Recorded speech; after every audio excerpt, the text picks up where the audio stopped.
Magandang hapon po. Mayroon lang tayong sasagutin na tanong doon sa ating subscribers na may nag-message sa atin dyan sa comment section. Nagtatanong kung ano daw yung allowance ng paggawa natin ng hanging cabinet o ng cabinet, yung pinto ng cabinet. Kung ano daw yung pwedeng i-allowance doon. Halimbawa ay single na pinto o kaya naman ay dalawahan. Tama-tama guys, kasi meron kami ditong cabinet. At yan, bagong gawa pa lang, hindi pa tapos, wala pang salamin. Ipapakita ko doon sa inyo, sa inyo, yung allowance natin na ginawa. Doon sa height at doon sa yung dalawang panel, pagka dalawang panel siya. At tama-tama mayroon tayo ditong sample na ginawa. Yan, hindi pa lang ito tapos at ikakabit na rin namin to pag nalagyan itong salamin. Okay, ayan, umpisahan na natin. Ayan, ito yung ating cabinet, mga tol, yan o.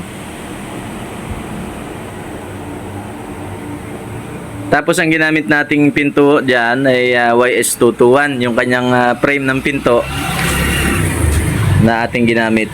Yan, doon sa tanong ni sir, kung ano yung allowance doon sa pintuan niya.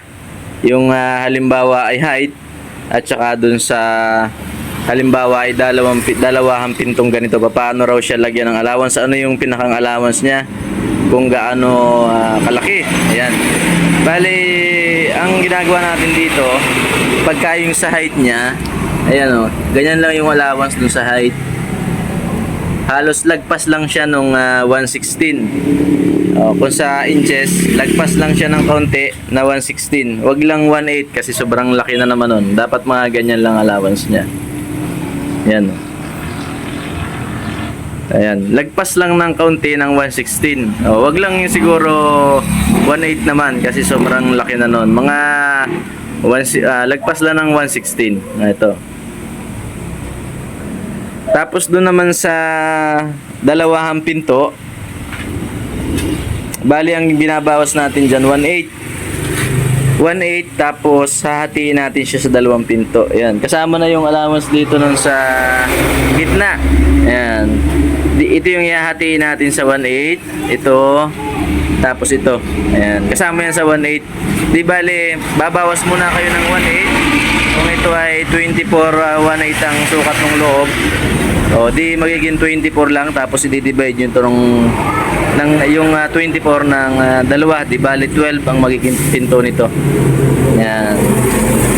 Ganyan ang paggawa natin ng paglagay ng allowance doon sa ating mga cabinet na ginagawa gamit natin na YS. Ayan. Pero pag sa single naman, ganun din kung ano yung allowance nyo dito sa height at saka dito sa ilalim. Ganun din naman pag single. Halimbawa, isang pinto lang. Yan, lagpas lang din ng 116. Ito kasi double tong pinto na to. Ayan. Double yan. Lagpas lang ng 116 yung gagawin yung allowance dun sa pintuan. Ayan. Okay, ayan.